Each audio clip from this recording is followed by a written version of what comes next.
कहानी उन आम घरों की है जहां खाने वाले तो कई, लेकिन कमाने वाला एक मर्द ही होता है। बावजूद इसके उससे उम्मीदें कम नहीं होती। देखिए जी, सामने वाले वर्मा जी कैसी अच्छी तरह से सफाई करते हैं छुट्टी वाले दिन अपने घर की, और एक आप हैं। अरे यार, उनके पास कार है, ऑफिस पास में है और हफ्ते में 2 दिन की छुट्टी होती है, तो फर्क तो पड़ता है ना। मेरी तो शादी ही गलत हो गई। अरे कोई मस्त लड़का मिलता, कमाता भी, घुमाता भी, घर के कामों में भी मदद करता, लेकिन नहीं जी, हमारे वाले को तो कमाने से फुर्सत ही नहीं, और कमाई भी ऐसी कि कोई जरूरत पूरी ही नहीं हो रही है। सुनील बेचारा शीना को देखकर सोचता है कि शीना सही कह रही है। देखने में सुंदर है, घर का सारा काम कर लेती है, उसे तो कोई भी अच्छा लड़का मिल सकता था। क्या सोच रहे हैं? भागने का इरादा तो नहीं है?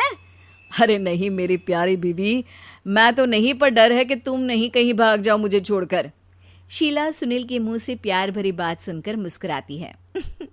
आप भी ना। सुनील एक दिन ऑफिस से घर आता है कि तभी शीना कहती है, सुनिए जी, वो मेरी सहेली आई थी, सारा दिन वो लोग यहीं थे, अब जा रही थी तो मैंने कहा नहीं नहीं, मेरे पति छोड़ आएंगे ना तुम्हें, तो रोक लिया मैंने। सुनील थोड़ी देर कुछ सोचता है, फिर कहता है, ठीक है, मैं कपड़े चेंज करके आता हूँ। अरे तेरे पति को तो लग रहा है कि अच्छा नहीं लगा। अरे नहीं नहीं, ऐसी कोई बात नहीं है, रुको मैं अभी उन्हें घर के कपड़े देकर आती हूँ। शीना अंदर जाती है जहां सुनील पलंग पर लेटा होता है। अरे क्या मजाक है, वो कह रही है कि आपने मुंह बना लिया। सही तो कह रही है, सुबह से अब ऑफिस से लौटा हूँ, एक कप चाय का तो पूछा नहीं, 20 किलोमीटर जाओ और आओ, और फिर कल उसी टाइम पर ऑफिस। अरे यार, मुझे गाड़ी चलानी आती ना तो बोलती भी नहीं आपको, और कौन सा रिक्शा खींच कर जाना है आपको। सुनील अब क्या बोलता। रात देर से आता है और सो जाता है। अगले दिन शरीर दर्द हो रहा है। अरे तो मत जाओ ना ऑफिस, चलते हैं ना मार्केट घूमने, फिर पिक्चर देखेंगे और रात में खाना खाकर घर वापस। सुनील जब सारे दिन की थकान वाला शेड्यूल सुनता है तो वो सीधे सीधे ऑफिस के लिए तैयार हो जाता है। अब आए दिन शीना की डिमांड बढ़ती ही चली जाती है और सुनील उसको पूरा भी करता। लेकिन एक दिन, ए जी मेरा भाई आ रहा है, उसे 2 लाख रुपए की जरूरत है। हाँ तो मैं क्या करूँ शीना, मेरे पास इतने रुपए नहीं है। हाँ हाँ पता है नहीं है, लेकिन किसी से लेकर तो दे सकते हो ना। अरे मैं किससे मांगू, मेरे तो जानने में भी कोई नहीं है जिसके पास इतनी बड़ी रकम हो। तभी वहां शीना का भाई शीनू आ जाता है। जीजा जी कैसे हैं आप? अब मैं ठीक हूँ शीनू, अचानक इतनी बड़ी रकम की जरूरत कैसे पड़ गई? अरे जीजा जी, वो बिजनेस शुरू किया ना, तो उसके लिए पैसे की जरूरत है, काफी हो चुका है, थोड़ा पैसा बचता है तो मैंने सोचा आपसे ले लूं। अब देखो, मेरे ऑफिस में कुछ लोग हैं जिनकी सेविंग अच्छी है, मैं उन लोगों से बात करके देखता हूँ। सुनील ऑफिस से किसी से पैसे लेकर शीना को दे देता है। शीना वो पैसा भाई को दे देती है 2 महीने बाद। अरे यार शीना, वो ऑफिस वाला आदमी अपने पैसे मांग रहा है, कैसे दूं? अपने भाई से बोलो ना पैसे दे दे। अरे हाँ हाँ दे देगा, कहाँ भागा जा रहा है, आप उनको बोल दो कि दे देंगे। थोड़े दिन बाद, शीना वो आदमी मुझसे आज भी पैसे मांग रहा था यार, मैं तंग आ गया हूँ, ऑफिस जाते ही सामने उसका चेहरा दिखता है, क्या बोलूँ, बार बार पैसे मांगता है। अच्छा मैं शीनू को फ़ोन लगाती हूँ, बात करके देखती हूँ। शीना भाई को फ़ोन करती है लेकिन वो फ़ोन उठाता ही नहीं। लगता है भाई कहीं ऐसी जगह है जहाँ नेटवर्क की समस्या होगी। सुनील अगले दिन दोपहर को ही घर आ जाता है। उसका चेहरा उतरा और परेशान सा होता है। वो रोने लगता है। अरे क्या हुआ जी, आप इतना परेशान क्यों हैं? सब ठीक तो है ना? अरे नहीं शीना, कुछ ठीक नहीं है, मैं ठीक नहीं हूँ।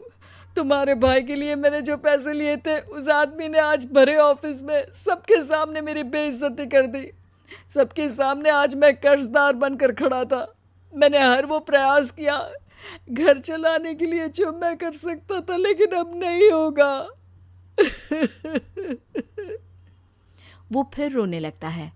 अरे आप तो औरतों की तरह रो रहे हैं, मर्द हैं आप।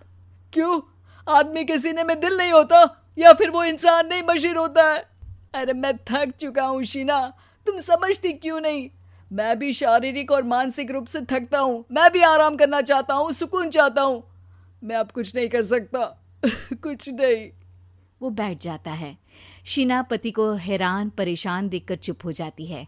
अगले दिन, सुनिए, ये लीजिए 2 लाख रुपये, उस आदमी को दे दीजिए और बोल दीजिए कि आज के बाद किसी को पैसे के लिए बेइज्जत ना करे। सुनील पैसे देखकर राहत की सांस लेता है। अरे शीना, तुमने तो मेरा बहुत बड़ा काम कर दिया। अब मैं शान से ऑफिस जा सकता हूँ।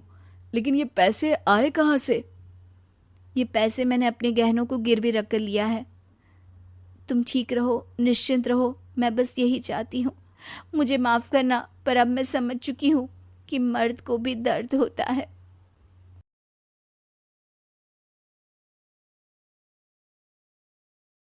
फाइव जी बहू। सुमित्रा जी का बेटा था अमित और बहू का नाम था अमृता।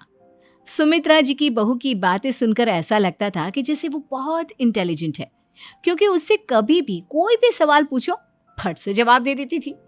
अरे भाई, उसके जवाब से तो गूगल भी पीछे रह जाता था। और इसलिए कम से कम सुमित्रा जी के घर में तो किसी को भी गूगल की जरूरत ही नहीं पड़ती थी। जब भी घर में कोई बात चलती, कोई कुछ भी कहता, तो अमृता फट से कह देती, ये तो मेरे साथ भी हुआ था, मुझे इसके बारे में सब मालूम है। एक दिन सुमित्रा जी अमित और अपनी बहू अमृता के साथ अमित के बुआ जी, फूफा जी यानी कि मुकेश और उर्मिला जी के यहाँ पर मिलने के लिए गए।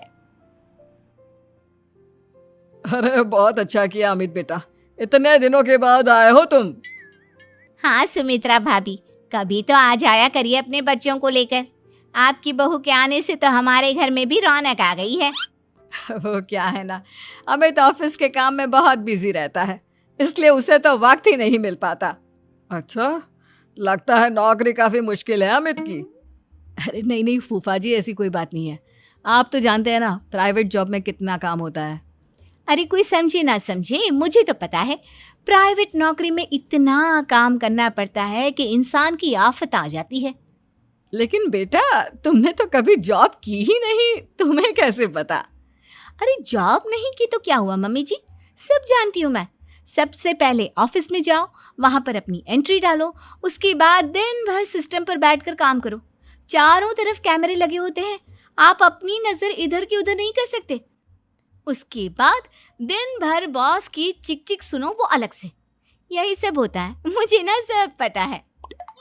अरे बहू रानी तो काफी इंटेलिजेंट है, हर बात की खबर है इसको। थोड़ी देर बाद, अब देखिए सुमित्रा भाभी, इतने दिनों के बाद आई हैं आप, खाना खाकर ही जाना, ऐसे तो मैं आपको जाने नहीं दूंगी। वैसे बुआ जी, खाने में क्या बनाया है? वो क्या है ना बेटा, आज तुम्हारी बुआ जी की तबीयत थोड़ी ठीक नहीं थी, इसलिए हमने सोचा कि जब तुम लोग यहाँ आ जाओगे तो बाहर से खाना मंगवा लेंगे और साथ में बैठकर खाएंगे। लेकिन बस प्रॉब्लम इतनी सी है कि मुझे बाहर से खाना ऑर्डर करना नहीं आता। सोचा जब अमित आएगा तो उसी को बोल दूंगी। अरे मुझे आता है ना, मैं कर देती हूँ ऑर्डर। बताइए क्या क्या मंगाना है आपको? इटालियन, कॉन्टिनेंटल, इंडियन, पंजाबी, सब पता है मुझे। क्या बात है बहू, क्या घर में भी खाना रोज बाहर से ऑर्डर करती हो? अरे नहीं नहीं नहीं बुआ जी, ऐसी कोई बात नहीं है, बस मुझे ना सब पता है। कोई बात नहीं अमृता, मैं अपने फोन से ऑर्डर कर देता हूँ। अरे क्या बात है, आजकल ऑनलाइन डिलीवरी पर कोई ऑफर नहीं चल रहा है, वरना काफी पैसे बच जाते हैं। कैसी बात करते हैं अमित, मैं कह रही हूँ ना मुझे सब पता है। मुझे एक बहुत अच्छा ऑनलाइन डिलीवरी वाला मालूम है, जहाँ पर 50% ऑफ मिल जाएगा। और आज तो वैसे भी फ्राइडे है ना, फ्राइडे को तो उस पर 50-70% ऑफर मिलता ही मिलता है। अरे क्या बात है, इसके बारे में तो मुझे पता ही नहीं था। अरे बेटा, जिस चीज के बारे में किसी को पता नहीं होता, हमारी बहू को पता होता है। एक काम कर, तू उसी को ऑर्डर करने दे। क्या बात है अमृता बेटा, तुम तो बहुत इंटेलिजेंट हो, सब कुछ जानती हो। कुछ दिनों के बाद सुमित्रा जी की कुछ सहेलियां उनसे मिलने के लिए आती हैं। अरे सुमित्रा बहन कैसी हो, बहू कैसी है तुम्हारी? अरे पूछिए मत, बहुत इंटेलिजेंट है मेरी बहू, सब कुछ जानती है। क्या बात है, बहू के आने के बाद तो औरतें दुखी हो जाती है, लेकिन तुम तो बहुत खुश लग रही हो। वो क्या है ना, मेरी बहू है ही इतनी अच्छी। अरे तो बुलाओ ना, हमारे साथ बैठेगी, बातें करेंगी तो हमें भी अच्छा लगेगा। सुमित्रा जी अमृता को बाहर बुलाती हैं और उसके बाद सब लोग बातें करने लगते हैं। क्या बताऊं, कुछ दिनों से घुटनों में इतना दर्द हो रहा है कि चला भी नहीं जाता। अब बुढ़ापे में तो ये सब चलता ही रहता है, क्या कर सकते हैं। आंटी जी, आप योगा करिए, योगा और साथ में ना काले तिल खाया करिए, आपके घुटनों का दर्द भाग जाएगा। लेकिन तुमको ये सब कैसे पता बेटा? अरे मेरे भी घुटनों में दर्द होने लगा था, मैंने योगा किया और काले तिल के साथ गुड़ मिलाकर उनके लड्डू बनाकर खाए, एकदम ठीक हो गए हैं मेरे पैर। अमृता, ये तुम क्या कह रही हो? इतनी कम उम्र में तुम्हारे पैरों में दर्द कैसे हो सकता है? अरे मम्मी जी, सच कह रही हूँ, एक बार अगर कोई ये नुस्खा अपना लेना बस मजा आ जाए। ठीक है बेटा, अगर तुम कहती हो तो मैं ये करके देखती हूँ। मुझे सब पता है आंटी जी, ये मेरे साथ हो चुका है, इसीलिए तो बता रही हूँ मैं आपको, ऐसे नहीं बताती किसी को। कुछ दिनों के बाद अमित अमृता को अपने दोस्तों के साथ घूमने के लिए ले जाता है। क्या यार, क्या जिंदगी हो गई है, सारा दिन ऑफिस का काम करते रहो, अपनी हेल्थ पर तो ध्यान ही नहीं दे सकते। अरे क्यों नहीं दे सकते अपनी हेल्थ पर ध्यान, सब दे सकते हैं, इंसान चाहे तो कुछ भी कर सकता है। क्या बात है भाभी, आप इतनी श्योरिटी के साथ कैसे कह सकती हैं? अरे आजकल ना एक से एक एप्लीकेशन है मार्केट में, और जानते हैं उसमें कुछ एक्सरसाइज तो ऐसी बताते हैं जिन्हें आप अपने ऑफिस में बैठे बैठे, मेरा मतलब लैपटॉप पर काम करते करते भी कर सकते हैं। अमृता, ऐसी एक्सरसाइज के बारे में तो मुझे भी नहीं पता था, तुम्हें कैसे मालूम? अरे मुझे सब पता है, हर चीज की खबर रखती हूँ मैं, जानते हैं ना आप। लेकिन ऐसी कौन सी एप्लीकेशन है और ऐसी कौन सी एक्सरसाइज है भाभी? एक मिनट, मैं आपको अपने मोबाइल में दिखाती हूँ। अरे वाकई में भाभी तो सही कह रही हैं, देखो यार, इसमें कितनी अच्छी एक्सरसाइज दिखाई गई है, अपनी चेयर पर बैठे बैठे एक्सरसाइज भी कर लो, काम भी और हेल्थ भी। वाह भाभी वाह, मजा आ गया। लेकिन अमृता, तुम्हें इस बारे में कैसे पता? अब मेरे साथ जो चीज हो चुकी है उसके बारे में तो मुझे पता होगा ही ना अमित। मतलब तुम कब ऑफिस में काम करने गई जो तुमने ऑफिस करते करते एक्सरसाइज की? मैं जो किचन में काम करती हूँ अमित, घर के काम, वो किसी ऑफिस के काम से काम है क्या? बस मैं भी वो सब करते करते इनमें से कुछ एक्सरसाइज ट्राई कर लेती हूँ, इसीलिए मुझे सब पता है। सही है यार, तुम तो बहुत इंटेलिजेंट हो। कुछ दिनों के बाद, ये क्या है, एक दोस्त ने मेरे साथ एक मजाक किया है लेकिन समझ में ही नहीं आ रहा। अरे बेटा, तो अमृता से पूछ लेना, उसके पास कोई ना कोई जवाब जरूर होगा। ठीक कहती है मम्मी जी, मैं सब जानती हूँ। लेकिन अमृता, ये थोड़ा मुश्किल है, सोच लो। मेरे लिए कुछ भी मुश्किल नहीं, दुनिया की कोई भी पहेली हो मैं चुटकी में सॉल्व कर लेती हूँ। अच्छा ठीक है, देखो मेरे दोस्त ने मुझे एक खाली पेपर दिया है और कहा है कि इस पर उसने मेरे लिए कुछ मैसेज लिखा है। अब एक बात बताओ यार, खाली पेपर पर, I mean, जिस पर कुछ भी नहीं लिखा हुआ, उसे मैं कैसे पढ़कर बताऊं? अरे बस इतनी सी बात, इसे तो मैं चुटकियों में सॉल्व कर दूंगी अमित। लेकिन कैसे बहू, इस पेपर पर तो वाकई में कुछ नहीं लिखा हुआ, एकदम खाली पेपर है, कैसे, क्या पढ़ोगी तुम? अमित, एक छोटा सा काम करो, जल्दी से एक मोमबत्ती लेकर आओ। अरे बहू, पेपर में आग लगाने का इरादा है क्या? नहीं मम्मी जी, इस पेपर पर अमित के दोस्त का लिखा हुआ मैसेज पढ़ने का इरादा है। अमित कैंडल लेकर आता है।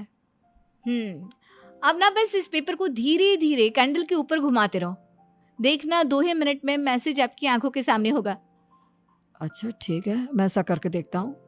2 मिनट के बाद, अरे वाकई में इस पर तो अक्षर बनने लगे, लेकिन ये हुआ कैसे? और अमृता, तुम्हें कैसे पता? बहुत सिंपल है मम्मी जी, अमित के दोस्त ने नींबू के रस से मैसेज लिखकर उसे सुखा दिया। आप अगर मैसेज पढ़ना हो ना तो पेपर को आग के सामने ले जाओ और लेटर्स अपने आप उभर कर आ जाते हैं। वाह बहू, लेकिन तुम ये सब कैसे जानती हो? अरे मम्मी जी, जब मैं छोटी थी ना तो अपनी सहेलियों के साथ ऐसे ही गेम खेला करती थी, ये तो मेरे साथ कितनी बार हो चुका है, मुझे सब पता है। थैंक यू यार अमृता, तुम्हारी वजह से हमें कुछ भी सोचने की जरूरत ही नहीं पड़ती, तुम सब कुछ बता देती हो। कुछ दिनों के बाद सुमित्रा जी को अमृता के प्रेग्नेंट होने की खुशखबरी मिलती है और सुमित्रा जी अमृता को डॉक्टर के यहाँ लेकर जाती है। देखिए सुमित्रा जी, आपकी बहू की तबीयत बिल्कुल ठीक है, किसी भी तरह की चिंता करने की कोई जरूरत नहीं है, लेकिन हाँ, उनको आयरन वाली डाइट खाने की बहुत जरूरत है। ठीक है डॉक्टर साहब, आप बता दीजिए मैं अपनी बहू को क्या क्या खिलाऊं ताकि उसकी तबीयत ठीक रहे और आने वाले बच्चे की भी। अरे मम्मी जी, इसमें डॉक्टर से पूछने की क्या जरूरत है। किशमिश है, अनार है, पालक है, ये सब खाना चाहिए, आयरन का लेवल बिल्कुल बराबर रहता है। अरे वाह, आपकी बहू तो सब कुछ पहले से ही जानती है। ये तो बहुत अच्छी बात है। देखो, आयरन के साथ तुम्हें कैल्शियम भी खाना होगा। जानती हूँ मैं, अगर आयरन की खाली सप्लीमेंट लेते हैं और कैल्शियम नहीं लेते तो बॉडी उसे अच्छे से एब्जॉर्ब नहीं कर पाती। सब पता है मुझे। बहू ये भी मालूम है? हाँ मम्मी जी, आप तो जानती है ना, मुझे सब पता है। आपकी बहू की बातें सुनकर अच्छा लग रहा है। मुझे ऐसी बहुत कम लड़कियां मिलती हैं जिन्हें इतनी नॉलेज होती है, सारे सवालों के जवाब देती है। और हमारे इंडिया में तो वैसे भी हालात बहुत खराब है। बिल्कुल ठीक कह रहे हैं आप डॉक्टर साहब, लेकिन मैं उन लड़कियों की तरह नहीं हूँ। बहुत ख्याल रखती हूँ मैं हर चीज़ का। और जानती हैं आप, हमारे घर में तो किसी को किसी चीज़ के बारे में गूगल करने की ज़रूरत ही नहीं पड़ती। बिल्कुल ठीक कह रही है अमृता, अरे कुछ भी पूछ लो, इसे सब पता होता है। अरे वाह, तुम तो बड़ी कमाल की लड़की हो। चलो, ये तो बहुत अच्छी बात है, लेकिन फिर भी डॉक्टर की सलाह पर पूरा ध्यान देना चाहिए। वैसे क्या चाहिए तुम्हें, बेटा या बेटी? अरे डॉक्टर साहब, कुछ भी हो जाए, बस बच्चा अच्छे से हो जाना चाहिए। मुझे तो दोनों में से किसी से कोई भी परेशानी नहीं। और सुमित्रा जी आप? डॉक्टर मैडम, मुझे तो लड़के और लड़की में कभी भेद करने की आदत ही नहीं है।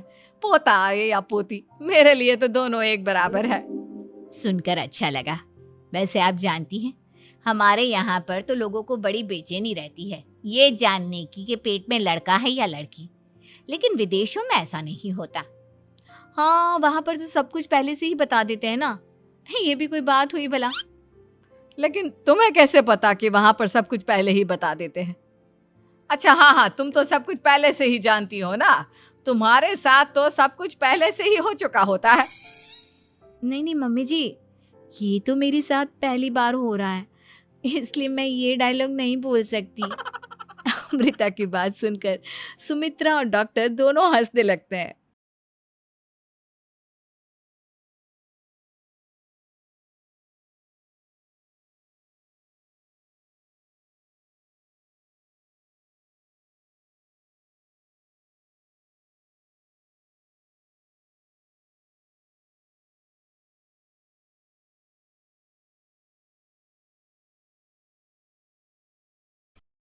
बहू बनी ड्राइवर। मंजित की शादी रोहन से होती है। रोहन को नशे की बुरी लत लगी होती है। एक दिन, अरे माँ, मेरा एक साइड का शरीर काम नहीं कर रहा है, मैं आज खेतों में कैसे जाऊंगा? अरे बेटा, ऐसा ना बोल, तेरे पापा के जाने के बाद से तू ही घर चलाने का सहारा है। मैं डॉक्टर को बुला लाती हूँ।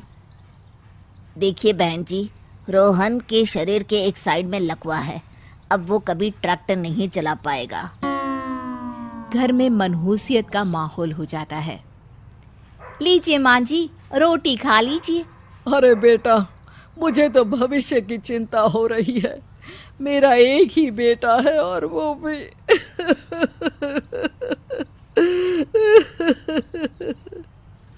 माँ जी, आप चिंता न करें, जब तक ये बीमार है मैं खेत जाकर काम कर लिया करूँगी। वैसे भी नशे के कारण इनका शरीर काफ़ी कमज़ोर हो गया है। अगले दिन मंजीत खेत में जाकर काम कर शाम को घर लौटती है। ये ले बेटा, पानी पी ले। कैसा रहा काम का पहला दिन? माँ जी, काम तो ठीक है, लेकिन मैं अगर ट्रैक्टर चलाना सीख लूँ ना तो काम और भी आसान हो जाएगा। अरे बेटा, दुनिया क्या कहेगी कि औरत होकर ट्रैक्टर चला रही है? माँ जी, या तो हम दुनिया देख ले या अपना घर, कोई बात नहीं, जब ये ठीक हो जाएंगे तो सब ठीक हो जाएगा। अरे बहू, जरा बाहर तो आना। जी माँ जी। बहू, तेरे मामा जी आए हैं, तूने बुलाया था ना? हाँ माँ जी, वो मामा जी ना आज से मुझे ट्रैक्टर चलाना सीखा। मंजित मामा से ट्रैक्टर चलाना सीखती है। वो मन लगाकर खेतों में काम करती है और एक दिन, माँ जी, पता है इस बार पूरे गांव में सबसे ज्यादा फसल का उत्पादन हमारे खेतों में हुआ है। इस साल तो खूब पैसे आएंगे। हाँ। सास खुश नहीं होती है। वो चुपचाप वहां से जाने लगती है। तभी मंजित उसे रोक लेती है। क्या हुआ माँ जी, आपको खुशी नहीं हुई?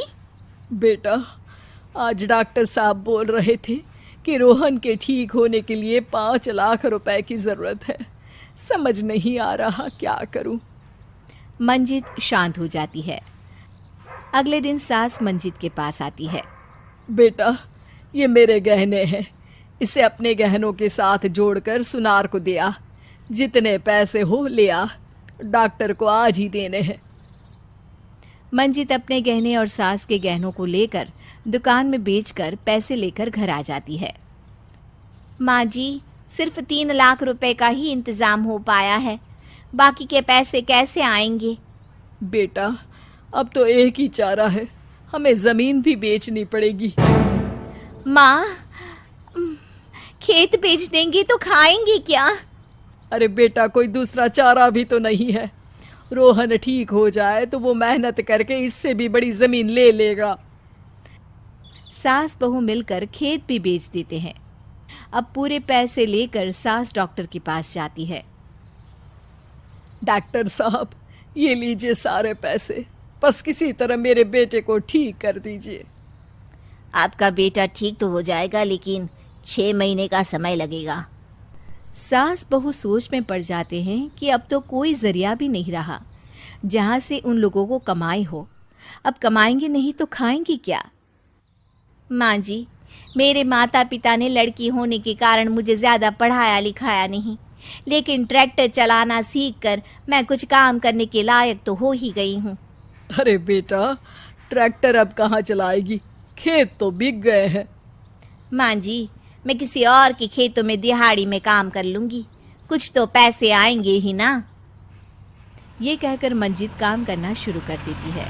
जैसे तैसे उन पैसों से गुजारा चल ही रहा था। माँ जी, पास के अस्पताल से मुझे नौकरी के लिए ऑफर आया है।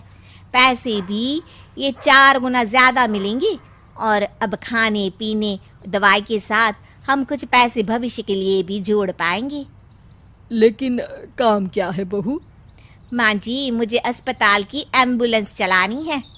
अरे, तू तो मेरी बहू नहीं, बेटा है बेटा। ज़रूर जा बेटा। और हाँ, तूने पूरे गांव में एक मिसाल कायम कर दिया कि हर काम हर कोई कर सकता है। उनके लिए लड़की या लड़का होने की कोई ज़रूरत नहीं। मंजित मन लगाकर काम करना शुरू कर देती है। आगे जाकर वो खुद का एम्बुलेंस भी खरीद लेती है और अब तो उसका पति भी ठीक हो जाता है।